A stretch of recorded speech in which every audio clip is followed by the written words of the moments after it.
Imaginez un seul cheveu oublié sur une scène de crime qui va confondre un tueur en série 20 ans plus tard. Une simple trace de salive sur un timbre qui résout l'affaire du siècle. Ça sonne comme du Hollywood, mais c'est la réalité de l'enquête criminelle moderne. Vous pensez connaître l'ADN? Attendez de découvrir comment cette petite molécule révolutionne littéralement la justice. Aujourd'hui, on plonge dans l'univers fascinant de la génétique judiciaire. Au programme, on va décortiquer ce fameux ADN dont tout le monde parle. Explorer les techniques d'analyse qui feraient pâlir les experts de la série. Découvrir comment la police l'utilise concrètement sur le terrain et surtout revivre les affaires les plus dingues résolues grâce à cette science. Mais attention, tout n'est pas rose dans ce monde. On va aussi creuser les polémiques qui dérangent et les questions éthiques qui fâchent. Alors préparez-vous, parce que ce voyage au cœur de l'ADN va probablement changer votre vision de la justice pour toujours. Alors, avant de plonger dans les histoires de tueurs en série confondus par un cheveu, prenons quelques minutes pour comprendre ce qu'est réellement l'ADN. Parce que, soyons honnêtes, la plupart d'entre nous savent juste que c'est important et que ça ressemble à une échelle de corde en tire-bouchon. Commençons par le commencement. Chaque être humain est composé d'environ 35 000 milliards de cellules. Oui, environ, parce que suivant que vous mesurez 2 mètres et 130 kilos, vous avez plus de cellules que si vous mesurez 1,60 m et que vous pesez 55 kilos. Alors pour vous donner une idée, 35 000 milliards, c'est plus que le nombre d'étoiles dans notre galaxie. C'est quand même pas mal pour quelque chose qui commence par une petite cellule, non? Alors chaque cellule, c'est un petit peu comme un laboratoire hyper sophistiqué. Au centre, vous avez le noyau. Imaginez que c'est un peu comme le bureau du directeur, où sont stockées toutes les informations importantes. Et dans ce noyau, vous trouvez les chromosomes. En effet, les humains possèdent 23 paires de chromosomes, soit 46 au total. Pourquoi par paire? Parce que nous sommes des êtres diploïdes. Un terme savant pour dire qu'on a eu la bonne idée de recevoir une copie de maman et une copie de papa. C'est pratique pour avoir un plan B quand un gène déconne. Ces chromosomes, c'est un peu comme une bibliothèque géante où sont rangés tous nos livres de recettes biologiques. Et le plus fou, chaque chromosome contient une seule et unique molécule d'ADN. Mais elle est tellement longue que si on déroulait tout l'ADN d'une cellule, on obtiendrait un fil de 2 mètres. Multipliez ça par 35 000 milliards de cellules et on pourrait faire l'aller-retour vers le Soleil plus de 300 fois. L'ADN, ou l'oxyde désoxyribonucléique pour les intimes, c'est donc cette fameuse molécule en forme de double hélice. Imaginez une échelle de corde qu'on aurait tordue comme un tire-bouchon. Cette structure géniale a été découverte en 1953 par James Watson et Francis Crick. Mais attention, il n'était pas tout à fait seul. Il y a une héroïne méconnue dans cette histoire. Rosalind Franklin. Cette brillante scientifique britannique avait réussi à prendre des photos de l'ADN par diffraction des rayons X. Et elle a capturé l'image emblématique de l'ADN, qui est connue sous le nom de photo 51 ou cliché 51. Sans ce donné crucial, Watson et Crick n'auraient jamais pu proposer leur modèle. Mais on va dire qu'ils ont un petit peu spolié ces découvertes. Et malheureusement, elle est décédée en 1958 avant que le prix Nobel fût décerné en 1962 à Watson, Crick et consorts. On rappelle que derrière chaque découverte, il y a souvent des contributions oubliées. Cette double hélice est composée de 4 lettres chimiques, A, T, G et C, pour adénine, thymine, guanine et cytosine. Ces 4 lettres, c'est tout l'alphabet de la vie. Et comme dans tout alphabet, leur ordre compte. ATCG ne veut pas dire la même chose que CGAT. C'est un peu comme dans la langue française, entre chat et tâche. Alors un gène, c'est une séquence spécifique de ces lettres, ATGC, qui code pour quelque chose de précis, généralement une protéine. Nous avons environ 20 à 25 000 gènes. Attention, seulement 25 000. Le petit ver C. elegans en a 20 000. Et la plante Arrhidopopsis, 25 000. Pas très flatteur pour notre ego d'Homo sapiens. Voilà seulement le truc marrant, seulement 1,5% de notre ADN code réellement pour des protéines. Le reste, longtemps appelé ADN poubelle. Quoique, on découvre maintenant qu'il a des rôles importants dans la régulation de l'organisation. Un peu comme ces 90% des trucs qu'on garde au cas où dans le placard et qui s'avèrent finalement utiles. Cette partie non codante, c'est justement ce qui va intéresser le plus les enquêteurs. Pourquoi? Parce qu'elle varie énormément entre individus et constitue une véritable carte d'identité génétique unique. Alors tout a commencé avec un moine autrichien obsédé par les petits pois. En 1866, date à laquelle Mendel publie son mémoire intitulé « Recherche sur des hybrides végétaux ». Gregor Mendel pose les bases de l'hérédité. Il observe que certains caractères se transmettent selon des règles précises. Génial? Oui. Reconnu à l'époque? Pas du tout. Il publie ses résultats en 1866, mais il passe à peu près inaperçu. leur redécouverte n'aura lieu que vers 1900. Il faut en effet attendre le début du XXe siècle pour que les choses s'accélèrent. En 1911, les chromosomes sont les supports des gènes. Cette découverte est réalisée par Thomas Morgan. Morgan, lui, il travaillait sur des mouches drosophiles, des petites mouches qui squattent vos fruits. Pourquoi les mouches? Parce qu'elles se reproduisent vite, coûtent pas cher à nourrir et ont des mutations facilement observables. En 1913, Morgan et Alfred Sturtevant publient la première carte génétique du chromosome X de la drosophile. Puis vient un tournant majeur en 1944 avec Oswald Avery et ses collègues. Le rôle central en effet de cette molécule apparaît en 1944 quand il prouve que l'ADN, et non les protéines comme on le pensait, est le véritable support de l'information génétique. C'est probablement pour cette raison que la communauté des chercheurs accueille froidement cette découverte. Les scientifiques, comme tout le monde, ils n'aiment pas trop qu'on bouleverse leurs certitudes. Enfin, en avril 1953, Crick et Watson révèlent la structure de l'ADN. Les deux savants publient dans Nature la célèbre structure en hélice. Cette découverte révolutionne tout. Soudain, on comprend comment l'information génétique peut se copier, se transmettre et parfois muter. D'autres pionniers ont contribué à cette époque. Werner Haber, qui découvre les enzymes de restriction dans les années 1960, ces espèces de ciseaux moléculaires qui coupent l'ADN à des points bien précis et qui seront cruciaux pour l'analyse génétique. Sans oublier Erwin Chargaff, qui dans les années 1950 découvre les règles de composition de l'ADN qui aideront Watson et Crick. Alors vous vous demandez peut-être, c'est bien beau tout ça, mais quel rapport avec les affaires criminelles? Eh bien voici le truc génial, votre ADN est unique. Enfin, sauf si vous avez un jumeau identique. Donc en fait, pour rappel, vous pouvez avoir ce qu'on appelle des vrais et des faux jumeaux. Donc des vrais jumeaux, ce sont deux personnes qui sont nées à partir du même ovule, fécondé par le même spermatozoïde, qui au moment de la grossesse s'est séparé en deux. Donc, même spermatozoïde, même ovule, ils ont donc le même ADN. C'est ce qu'on appelle des vrais jumeaux. Alors évidemment, il faut que ce soit deux garçons et deux filles. Sinon, forcément, ce ne sera pas des vrais jumeaux, ça marche pas. Ce qu'on appelle les faux jumeaux, ce sont de nouveau deux personnes, mais qui, elles, sont nées de deux ovules différents, fécondés par deux spermatozoïdes différents. Ouais, ça arrive parfois. La mère produit parfois deux ovules, et donc, on va bien avoir des jumeaux, ils sont bien frères et sœurs, mais leur ADN ne sera pas le même du tout. On n'aura pas la même partie du génome du papa et de la maman. Donc, par exemple, si vous avez un garçon et une fille, ben, c'est forcément des faux jumeaux. Mais attention, si les vrais jumeaux ont le même ADN, ils n'ont pas les mêmes empreintes digitales. En effet, les empreintes digitales sont formées dans le placenta et n'ont donc rien à voir avec l'ADN. Donc on peut différencier les vrais jumeaux, non pas par l'ADN, mais par les empreintes digitales. Et si les empreintes digitales, ça vous intéresse, vous pouvez aller voir cette vidéo dans laquelle j'explique ce qu'elles sont, comment on les détecte, comment on les classe, etc. Alors donc, l'ADN unique fait que personne d'autre sur la planète n'a le même ADN que vous. Enfin si, les probabilités que deux personnes non apparentées posséderaient le même ADN, c'est 1 sur plusieurs milliards.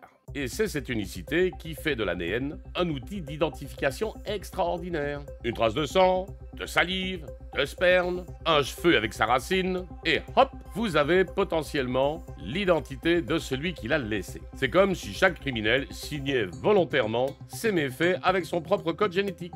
Mais attention, on ne va pas examiner vos 3 milliards de lettres génétiques pour chaque enquête. Ce serait un peu comme vouloir lire l'encyclopédie universaliste pour vérifier l'orthographe d'un mot. Non, les enquêteurs se concentrent sur des régions spécifiques qui sont très variables entre les individus et qui suffisent amplement pour l'identification. On appelle ces endroits un locus, donc un lieu, pluriel des loci.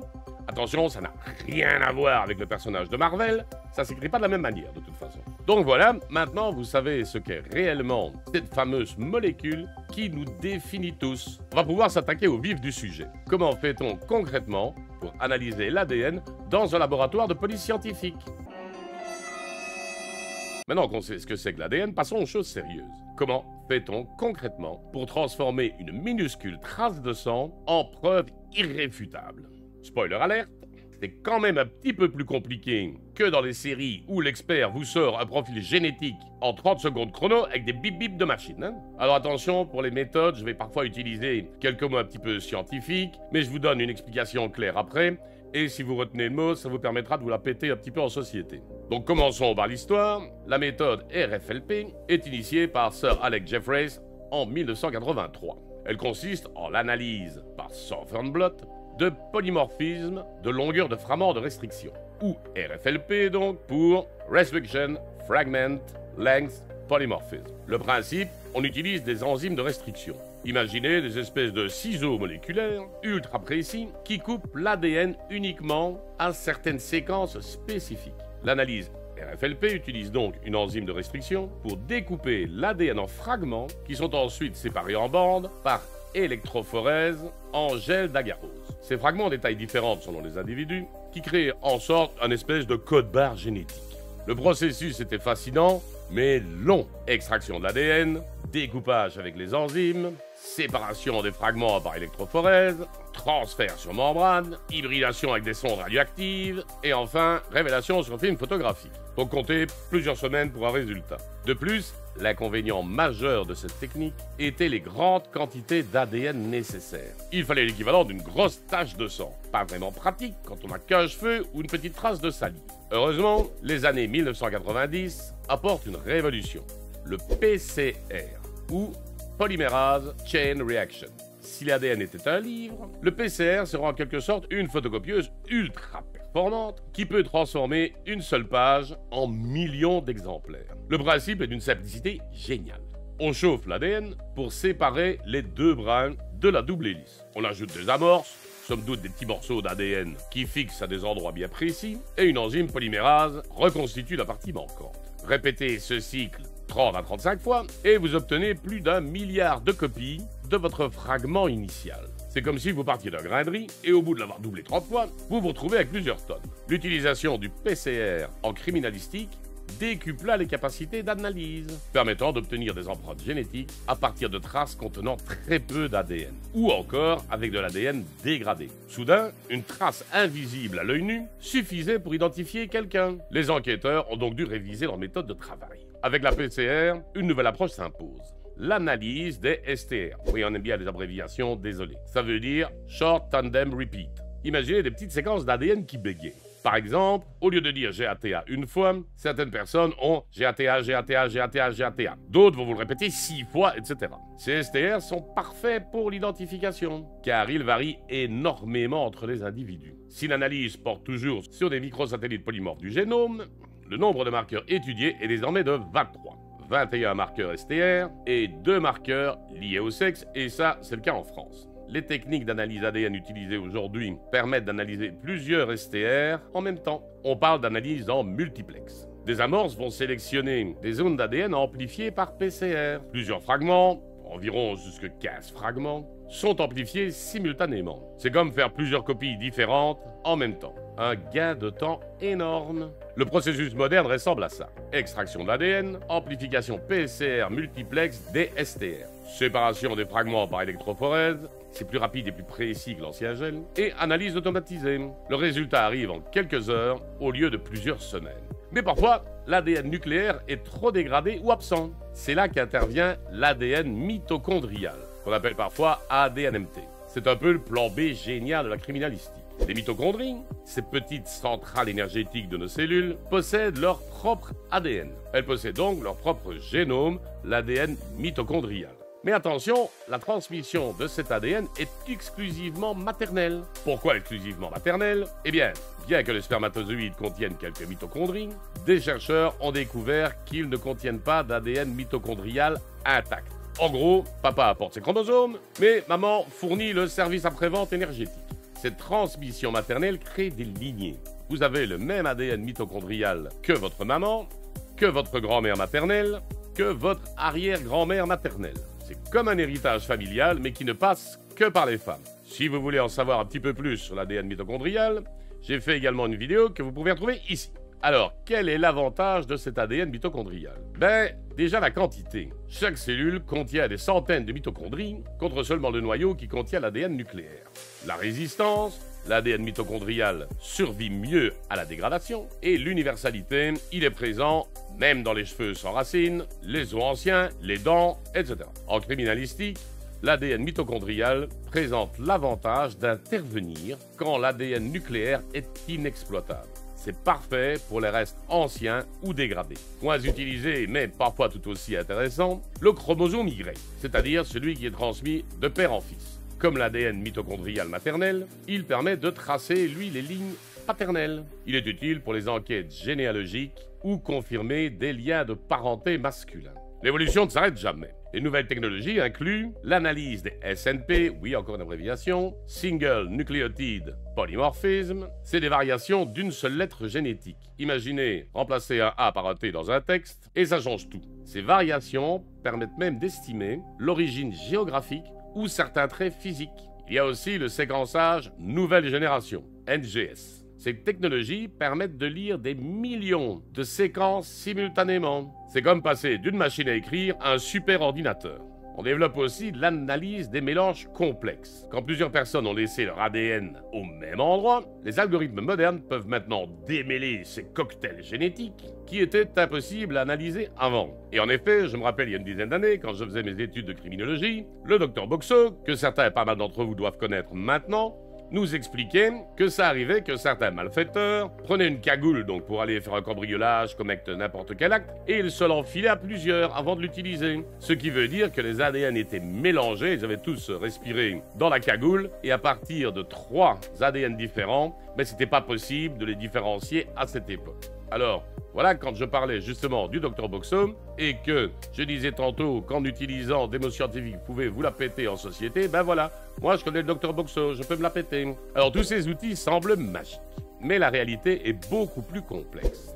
Les enquêteurs font face à plusieurs défis. D'abord, il y a la dégradation. L'ADN n'aime ni la chaleur, ni l'humidité, ni les ultraviolets. Il est aussi fort sensible au temps qui passe. Une trace exposée aux intempéries peut devenir inexploitable en quelques jours. Il y a les mélanges, évidemment. Sur une poignée de porte, vous pouvez trouver l'ADN de 5 personnes. Alors, démêler tout ça révèle parfois qu'on vient de voir un peu de l'exploit. Les quantités infimes. Avec des techniques ultra sensibles, on peut détecter l'ADN de quelqu'un qui a juste touché un objet. Mais était-il présent au moment du crime ou 3 semaines auparavant? Ça, il y a également un problème de contamination. Un éternuement de technicien, un cheveu qui tombe, et voilà, votre preuve compromise. Le laboratoire ressemble donc à des salles blanches d'hôpitaux. Alors, avant toute analyse, il faut extraire l'ADN de son support. Chaque type de trace demande une approche spécifique. Le sang sec, on va le réhydrater doucement avant extraction. Les cheveux, seule la racine contient de l'ADN nucléaire. Mais attention, pour la petite histoire, les cheveux poussent à peu près d'1 centimètre par mois. Et le cheveu va retenir un peu toutes les substances que vous avez absorbées au cours de ce mois. Par exemple, si vous avez pris un tel médicament il y a 2 mois, je compte 2 centimètres. Je vais aller voir là-dedans s'il y a une trace de ce médicament. D'ailleurs, pourquoi croyez-vous que quand on parlait beaucoup de dopage dans le cyclisme, bizarrement, beaucoup de cyclistes se rasaient la tête ou bien alors se faisaient teindre les cheveux pour être bien sûr de détruire toutes les substances qui pouvaient être présentes dans leurs cheveux. Ça, c'est pour la petite histoire. En ce qui concerne la salive, ça, c'est une excellente source. C'est assez facile à traiter. Le sperme, lui, il est très résistant. Il garde son ADN particulièrement longtemps. Pour les os et les dents, en général, on va broyer et on va faire des traitements chimiques bien spécifiques. Le processus d'extraction utilise des détergents pour casser les cellules, des enzymes pour digérer les protéines et des solvants pour purifier l'ADN. C'est un peu comme extraire de l'or d'un minerai, il faut séparer le précieux du reste. Une fois l'ADN extrait, il faut évaluer sa quantité et sa qualité. Trop peu d'ADN et l'analyse échoue. Trop d'ADN et les machines saturent. Il faut la dose parfaite comme pour un bon cocktail. Les techniques modernes utilisent donc la PCR quantitative en temps réel. Elle mesure donc l'ADN pendant qu'elle l'amplifie. On peut même détecter la présence d'inhibiteurs qui pourraient perturber l'analyse. Cette révolution technologique a transformé la criminalistique. On est passé d'analyses nécessitant des échantillons de la taille d'une pièce de monnaie à des identifications à partir de traces invisibles. Mais cette puissance s'accompagne de nouvelles responsabilités et de nouveaux défis, comme nous le verrons dans la suite de notre explication. Maintenant que vous savez comment on transforme une trace microscopique en profil génétique, découvrons comment la police utilise concrètement ces outils sur le terrain.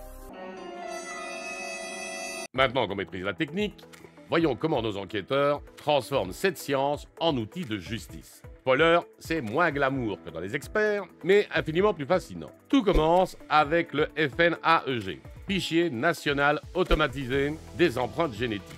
Ça, c'est en France, bien sûr. Il est créé en 1998.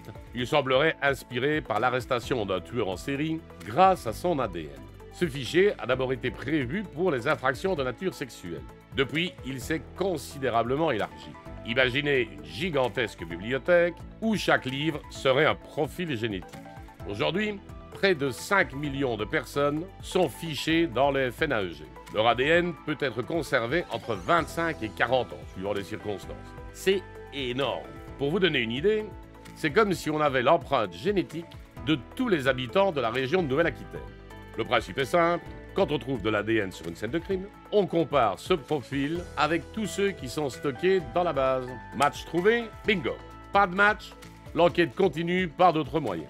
Contrairement à ce qu'on pourrait croire, tout le monde n'y est pas. La loi est très précise sur ce qui peut être fiché. On y retrouvera ainsi des personnes condamnées pour crimes ou délits punis d'au moins 1 an d'emprisonnement. On y retrouvera les suspects de certaines enquêtes, même sans condamnation. Et également les personnes disparues et leurs proches, et ce pour faciliter l'identification au cas où on trouve quelqu'un. Les personnes décédées dont l'identité n'a pas été établie. Les victimes de catastrophes naturelles et également des traces dites anonymes qu'on peut avoir trouvées sur une scène de crime. Attention, le refus de se soumettre à un prélèvement ADN est puni d'1 an d'emprisonnement et de 15 000 € d'amende. Autant dire, ça peut dissuader certains récalcitrants.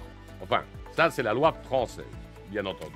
Alors voici le point crucial que les séries TV cachent soigneusement. Pour le fichier des empreintes génétiques, on ne garde pas l'intégralité du prélèvement ADN, mais seulement des segments. En France, avant, 7 segments étaient utilisés et ils étaient situés un peu partout dans notre ADN. Aujourd'hui, comme on l'a vu précédemment, on utilise 23 marqueurs à des loci donc bien particuliers. Et en effet, c'était utile parce qu'il y a quelques années, en Suisse, on repère l'ADN d'une personne qui avait effectué un cambriolage au premier étage.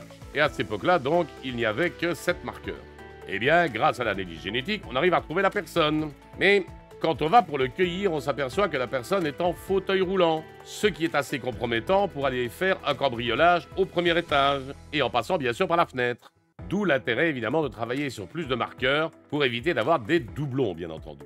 Alors attention, ces marqueurs sont choisis dans les régions non codantes de l'ADN. Pourquoi cette limitation? Bien parce que la loi l'exige. Le nombre et la nature des segments ADN non codants nécessaires pour qu'il soit procédé à cette comparaison sont fixés par arrêté du ministre de la Justice et du ministre de l'Intérieur. En gros, votre profil FNAEG, c'est comme votre nom écrit avec seulement quelques petites lettres choisies au hasard. C'est suffisant pour vous identifier, mais il est impossible de déduire à quoi vous ressemblez ou si vous avez des prédispositions génétiques. Et c'est là que ça devient intéressant et frustrant pour certains enquêteurs.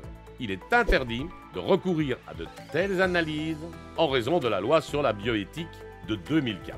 Mais ces progrès scientifiques sont très utiles pour lutter contre la criminalité. Ainsi, une tache de sang ou un peu de salive peuvent renseigner sur la couleur des yeux, des cheveux, etc. Imaginez, vous trouvez l'ADN d'un suspect, mais il n'est pas dans la base. Avec les techniques modernes, on pourrait déterminer qu'il s'agit probablement d'un homme de type européen, aux yeux bruns, chauve, d'environ 45 ans. En somme, un espèce de portrait robot génétique.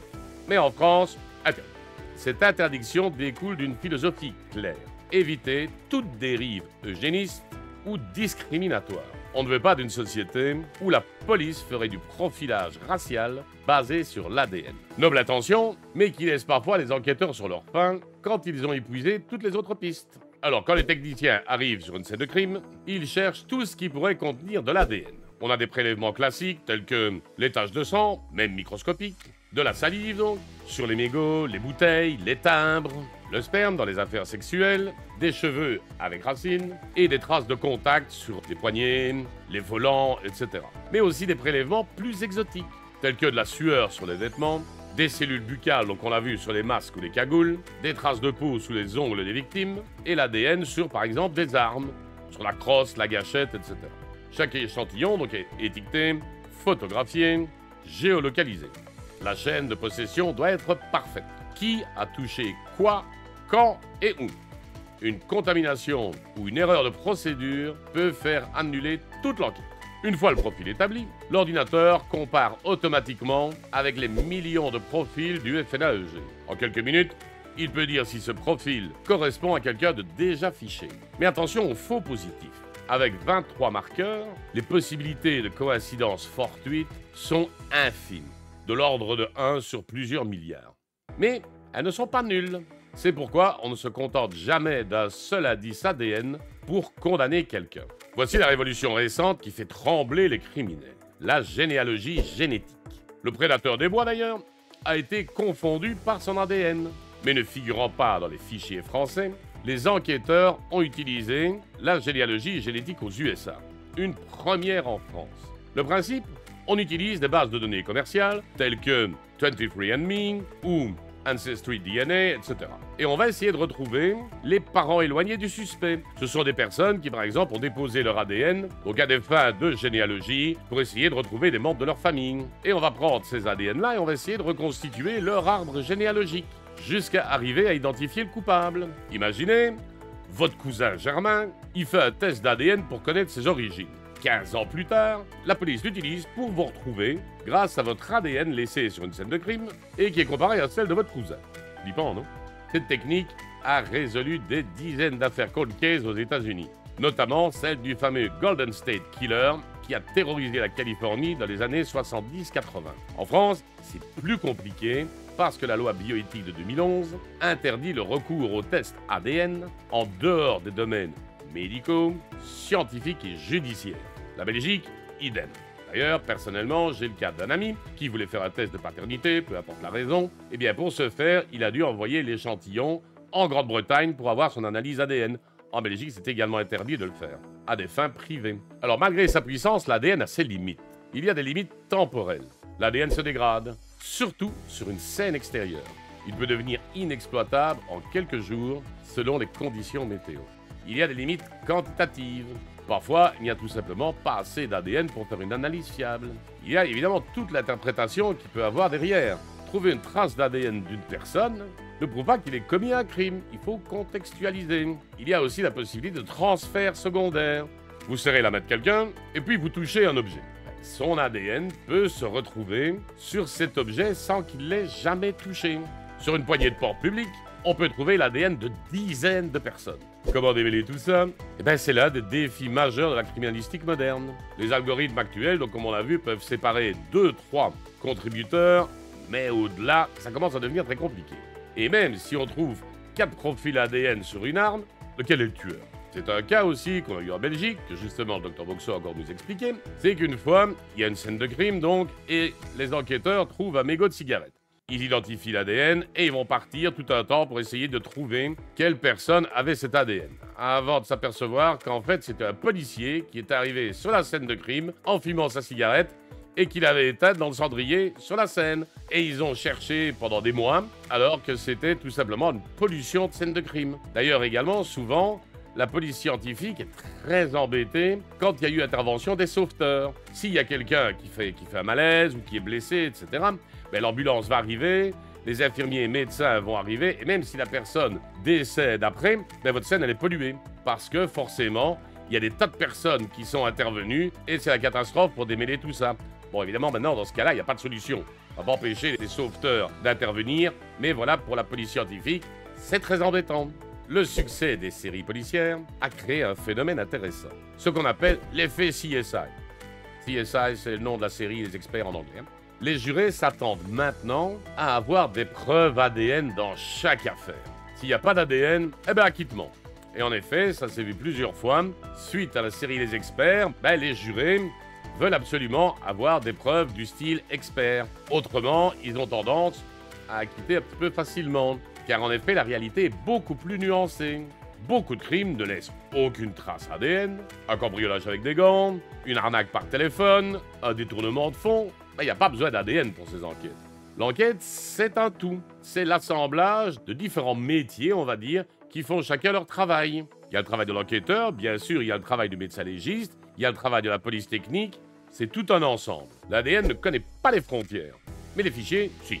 Heureusement, des accords permettent des échanges entre pays européens. Un violeur peut commettre son crime en France et être identifié grâce à un fichage en Allemagne. Le réseau PRUM permet ces échanges automatisés entre 28 pays européens. Chaque semaine, des centaines de matchs internationaux sont détectés. L'un des aspects les plus fascinant de l'ADN, c'est sa capacité à résoudre les vieilles affaires. Des échantillons conservés depuis 20, 30 ans peuvent soudain livrer leurs secrets grâce aux nouvelles techniques. Avec près de 5 millions d'individus fichés dans le FNAEG, dont l'ADN peut être conservé donc 25 à 40 ans, la police peut identifier sans autorisation ses parents, ses frères et sœurs et ses enfants. C'est l'effet domino génétique en fait. Ficher une personne, c'est potentiellement identifier toute sa famille. Les techniques évoluent vite. Demain, on pourra peut-être analyser l'ADN directement sur le terrain, en temps réel. On pourra déterminer l'âge approximatif, son mode de vie, ses habitudes alimentaires. Mais chaque progrès technique soulève de nouvelles questions éthiques. Jusqu'où peut-on aller? Que faire des données collectées? Comment protéger la vie privée tout en assurant la sécurité? Être fiché dans le FNAEG n'est pas anodin. Heureusement, la loi prévoit des garde-fous. Elle donne le droit d'accès à ces données, le droit de rectification en cas d'erreur, le droit d'effacement sur certaines conditions, et le fichier est contrôlé par le CNIL, donc la Commission nationale de l'informatique et des libertés. Mais dans la pratique, sortir du fichier révèle parfois du parcours du combattant. Une fois dedans, on a tendance à y rester longtemps. Voilà comment la police utilise concrètement l'ADN. Loin d'un spectacle télévisuel, c'est un outil puissant, mais encadré. Efficace, mais imparfait. Un équilibre délicat entre sécurité publique et liberté individuelle. Et quand cet équilibre fonctionne, il permet de résoudre des affaires extraordinaires. Et c'est ce que nous allons voir maintenant. Maintenant qu'on a vu comment ça marche dans la théorie, parlons des affaires qui ont marqué l'histoire. Parce que, spoiler alerte, l'ADN a sorti quelques lapins de son chapeau qui ont laissé tout le monde bouche bée. Et croyez-moi, certaines de ces histoires sont tellement dingues qu'on dirait qu'elles sortent tout droit d'un épisode de série télé. Commençons par le commencement avec l'affaire qui a tout changé. Colin Pitchfork. C'est littéralement le premier criminel au monde à être condamné grâce à l'analyse ADN. On est en 1987, et à cette époque, personne ne savait vraiment ce que cette nouvelle technologie allait révolutionner. L'histoire commence mal, donc en 1983, Linda Mann, 15 ans, est retrouvée violée et assassinée près du village anglais de Narborough. 3 ans plus tard, Dawn Ashworth, également 15 ans, subit le même sort dans la même région. Les flics ont des traces de sperme, mais ça ne suffit pas à coincer le coupable. À l'époque, c'était comme avoir une pièce de puzzle sans connaître l'image finale. Mais là où ça devient intéressant, un jeune homme de 17 ans, Richard Buckland, avoue le second meurtre sous la pression des interrogatoires. Affaire classée? Pas si vite. Un généticien de l'université de Leicester, Alec Jeffreys, venait justement de développer une technique révolutionnaire, l'empreinte génétique. Les enquêteurs décident de tenter le tout pour le tout. Et là, plot twist, l'ADN innocente le jeune homme et révèle que le véritable coupable est toujours en liberté. Imaginez la tête des flics. Leur coupable était en fait innocent. Et le vrai tueur continuait sa vie tranquille. Les autorités lancent alors le premier dépistage ADN de masse de l'histoire. Ils demandent à tous les hommes de la région, âgés de 17 à 34 ans, de se présenter pour un prélèvement. Plus de 5000 hommes répondent à l'appel. Mais Colin Pitchfork, lui, il a une idée géniale. Il demande à un collègue de travail de donner son échantillon à sa place. Voilà, non? Sauf que Colin a commencé à raconter un petit peu partout qu'il avait berné les enquêteurs. Et ça leur est remonté jusqu'aux oreilles. Et l'ADN du bavard fut finalement comparé à celui retrouvé sur les 2 victimes. Moralité de l'histoire, quand on commet un crime, on évite de s'en vanter au pub. Arrêté le 19 septembre 1987, Colin Pitchfork confesse les viols et les meurtres. Il est condamné à la prison en perpétuité le 22 janvier 1988. Cette affaire a littéralement changé le cours de la justice. L'ADN venait de prouver qu'il pouvait à la fois innocenter et confondre. Pas mal pour un début, non? Passons maintenant à une affaire encore plus spectaculaire. Le Golden State Killer. Cette histoire, c'est le plus froid des cold cases, selon l'écrivaine Michelle McNamara. Et franchement, elle a raison. Entre 1976 et 1986, un homme sème la terreur en Californie. Plus de 50 viols, 12 meurtres et des dizaines de cambriolages. Ce type était méticuleux, organisé et semblait connaître les techniques policières sur le bout des doigts. Normal, c'était un flic. Mais ça, personne ne le savait encore. Pendant des décennies, l'affaire stagne. Les enquêteurs ont bien un profil ADN du suspect, mais impossible de l'identifier. En 2016, la procureure Anne-Marie Schubert ouvre l'enquête après 40 ans de recherche infructueuse. Et c'est là que la magie opère.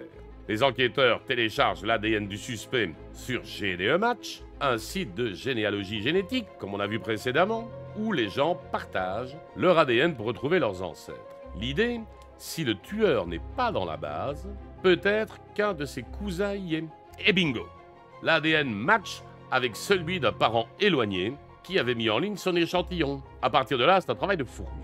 Les enquêteurs tracent un arbre généalogique de plusieurs générations avant de finalement trouver le suspect.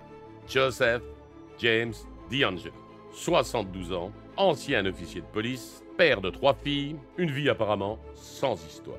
Sauf que derrière cette façade se cachait l'un des tueurs en série les plus recherchés des États-Unis. Cette affaire a révolutionné les enquêtes criminelles. La technique de généalogie génétique peut aujourd'hui conduire à l'identification de plus de la moitié de la population américaine. C'est à la fois fascinant et un peu flippant, vous ne trouvez pas? En France aussi, l'ADN a permis de résoudre des affaires qui semblaient impossibles. François Vérove, surnommé le Grêlé. Tout ça à cause des cicatrices d'acné qu'il avait dans son visage. Il a terrorisé la région parisienne dans les années 80 et 90. Meurtre, viol, agression, ce type était un véritable cauchemar. Pendant des années, l'enquête piétine. Mais les analyses ADN modernes et les recoupements de bases de données finissent par le confondre. Le plus ironique, Vérove était gendarme. Encore un représentant des forces de l'ordre qui utilisait sa position pour commettre des crimes. Décidément, il y a un pattern qui se dessine. L'homme se suicide en 2021 avant d'être arrêté, mais laisse une lettre avouant ses crimes. Grâce à l'ADN, les familles ont enfin eu des réponses après des décennies d'attente. Le 17 avril 1991, le corps de Sarah, 6 ans, est retrouvé près de son domicile. Celui de Saïda, 10 ans, est découvert le 26 novembre 1996. Initialement, ces deux affaires sont reliées aux disparus de l'Isère. Une série d'agressions survenues entre 1980 et 1996, mais dont on finira par remarquer qu'elles ne sont pas toutes liées. Georges Pouille, le meurtrier, est alors âgé de 15 ans lors du meurtre de Sarah. Et évidemment, il n'est pas fiché et ne peut être identifié. Pour Saïda, bien qu'il corresponde au profil recherché, il ne sera pas inquiété. Et l'affaire aboutit à un non-lieu. En 2008, le procureur général décide de relancer l'enquête, espérant que les progrès des techniques d'analyse ADN permettront de faire avancer le dossier.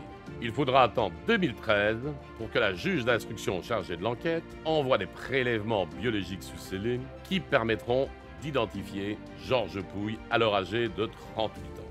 Il était en fait un ancien voisin de Sarah et un ami de famille de Saïda. Plus récemment, l'affaire d'Ottawa a montré comment les nouvelles technologies ADN peuvent résoudre des crimes contemporains. Un meurtre particulièrement violent qui semblait sans solution jusqu'à ce que les analyses génétiques révèlent l'identité du coupable. Cette affaire révèle que même avec de nouvelles méthodes pour effacer les traces, l'ADN reste le témoin silencieux le plus fiable. Parlons maintenant des bases de données, parce que c'est là que ça devient vraiment impressionnant. Les enquêteurs utilisent désormais des techniques qui consistent à comparer le profil génétique du suspect avec celui des membres de sa famille. Et ça marche même à l'échelle internationale. Interpol coordonne les échanges entre les pays. La Banque de données génétiques du Canada collabore avec d'autres nations. C'est un véritable réseau mondial d'ADN qui se met en place. Un criminel peut commettre son crime en France et être identifié grâce à un cousin qui a fait un test de paternité au Canada. Le monde est petit, très petit. L'ADN ne sert pas qu'à confondre les coupables. Il permet aussi d'identifier les victimes, même quand les corps sont très abîmés. Catastrophes naturelles, accidents, crimes anciens, l'ADN redonne un nom à ceux qui n'en avaient plus. C'est particulièrement important pour les familles qui peuvent enfin faire leur deuil. L'ADN devient alors un outil de réconciliation avec le passé, une façon de rendre leur dignité aux victimes. Ces affaires ne sont que la partie émergée de l'iceberg. Chaque jour, quelque part dans le monde, l'ADN aide à résoudre des crimes, à innocenter des suspects, à identifier des victimes. C'est une révolution silencieuse mais implacable. Mais attention, cette puissance soulève aussi des questions. Car si l'ADN peut tout révéler, jusqu'où sommes-nous prêts à aller? Et c'est ce qu'on va voir dans la suite de cette vidéo. Et voilà, on en arrive au bout de ce voyage fascinant dans l'univers de l'ADN criminalistique. Si vous êtes arrivé jusqu'ici, c'est que vous avez survécu à mon humour particulier et à mes références à des séries policières. Félicitations. Donc reprenons notre parcours. On a commencé par comprendre ce qu'est l'ADN, cette petite molécule qui nous définit tous de manière unique. On a découvert les techniques d'analyse de la PCR aux dernières innovations en généalogie génétique. On a vu comment la police s'est emparée de cet outil révolutionnaire pour transformer les enquêtes criminelles. Puis on a plongé dans des affaires extraordinaires. Colin Pitchfork, premier criminel de l'histoire confondu par l'ADN. Le Golden State Killer, arrêté après 40 ans de fuite, grâce à un cousin éloigné qui avait fait un test généalogique. François Vérove, dit le Grelet, rattrapé par son passé. Autant d'histoires qui montrent à quel point cette technologie a révolutionné la justice. Mais on a aussi vu l'envers du décor, les erreurs, les faux positifs, les dérives de fichage génétique, les questions éthiques. L'affaire Stacy et Nathalie nous rappelle que l'ADN n'est pas infaillible, surtout quand on pousse la technologie dans ses derniers retranchements. Personnellement, cette affaire me touche plus particulièrement puisque je connais le frère et la sœur de Nathalie. Mais, pour vous rappeler les faits, Stacy, 7 ans, et Nathalie, 10 ans, disparaissent à Liège dans la nuit du 9 au 10 juin 2006, et ce, lors d'une braderie dans le quartier Saint-Léonard. Leurs corps sont trouvés 18 jours plus tard dans un collecteur d'eau usée et en état de décomposition avancée. L'enquête s'est rapidement orientée vers Abdallah Hyde-Hood, un homme de 38 ans, aux antécédents judiciaires lourds, notamment pour des affaires de pédophilie. La conviction des enquêteurs reposait sur l'analyse de 3 cheveux retrouvés dans le pantalon d'Abdallah Hyde-Hood, malgré le fait qu'il les lavait. Ces cheveux, selon les experts, appartenaient quasi certainement à Stacy. Cependant, cette identification reposait sur l'analyse de l'ADN mitochondrial, comme on l'avait plus tôt. Et cette technique est considérablement moins fiable que l'analyse de l'ADN nucléaire. Bien que les cheveux étaient cependant de même longueur, de même épaisseur et de même texture que ceux de Stacy.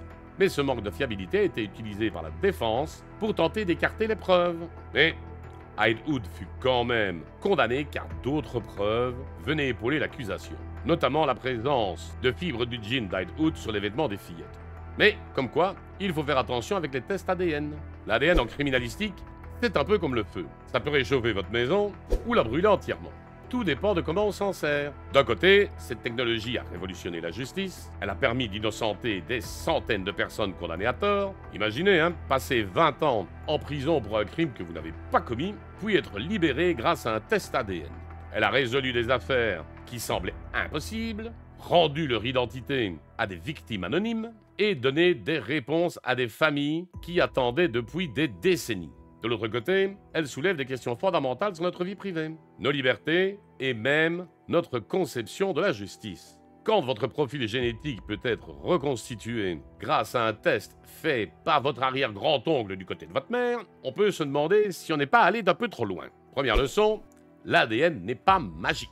Ce n'est pas la baguette magique qu'on voit dans les séries, c'est un outil scientifique puissant, mais qui reste manipulé par des humains faillibles.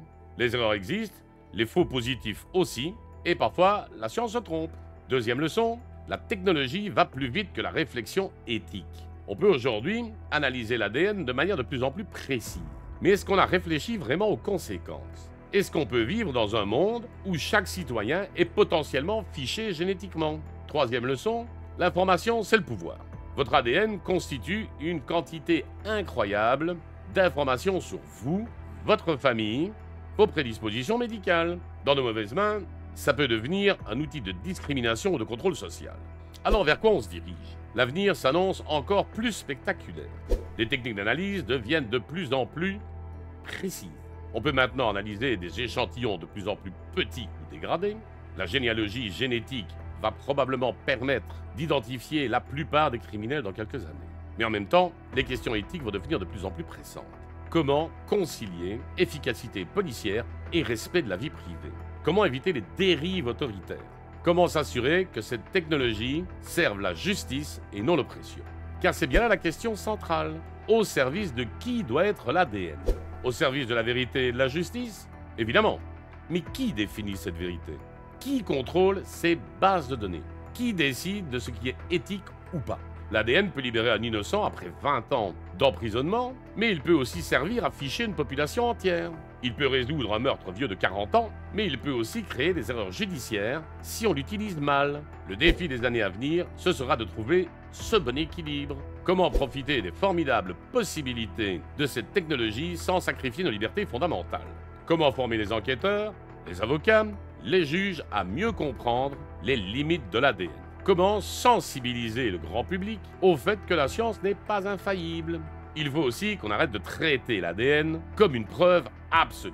C'est un élément preuve, un élément important, parfois décisif, mais qui reste un élément parmi d'autres. La justice, c'est un faisceau d'indices qui convergent vers la vérité, pas une analyse unique qui tranche tout. Mon message, si je devais en retenir un, c'est celui-ci. Restons vigilants. L'ADN est un outil extraordinaire, probablement l'une des plus grandes révolutions de l'histoire de la criminalistique. Mais comme tout outil puissant, il peut être mal utilisé. Il faut continuer à se poser les bonnes questions. Qui contrôle ces technologies? Comment protéger nos données génétiques? Comment s'assurer que l'efficacité policière ne se fasse pas au détriment de nos libertés? Et surtout, n'oublions jamais que derrière chaque analyse ADN, il y a des humains, des victimes qui cherchent la vérité, des familles qui espèrent des réponses, des innocents qui risquent d'être condamnés à tort, des coupables qui doivent répondre de leurs actes. L'ADN, c'est de la science. Mais la justice, c'est de l'humain. Et c'est cette dimension humaine qu'il faut préserver, quoi qu'il arrive. Alors voilà, l'ADN a révolutionné la criminalistique, ça c'est sûr. Il continuera probablement à la révolutionner dans les années à venir. Mais ce qui compte, c'est qu'on garde la tête froide et qu'on se souvienne que la technologie n'est qu'un moyen, pas une fin en soi. L'objectif, ça reste le même depuis des siècles, rendre la justice. L'ADN peut nous y aider, à condition qu'on l'utilise avec sagesse, précaution et respect des droits humains. Et alors vous, qu'est-ce que vous pensez de tout ça? Est-ce que vous seriez prêt à voir votre ADN fiché au cas où? Est-ce que l'efficacité justifie tous les moyens? Dites-le moi en commentaire, j'ai hâte de connaître votre avis. Et au fait, attendez, ne partez pas! On a vu l'ADN, mais on parle aussi souvent d'empreintes digitales. Car on l'a vu, les jumeaux ont le même ADN, mais n'ont pas les mêmes empreintes digitales. Alors, si vous voulez savoir comment ça fonctionne les empreintes digitales, comment on les prend, comment on fiche tout ça aussi, eh bien, n'hésitez pas à aller voir cette vidéo dans laquelle je vous explique tout.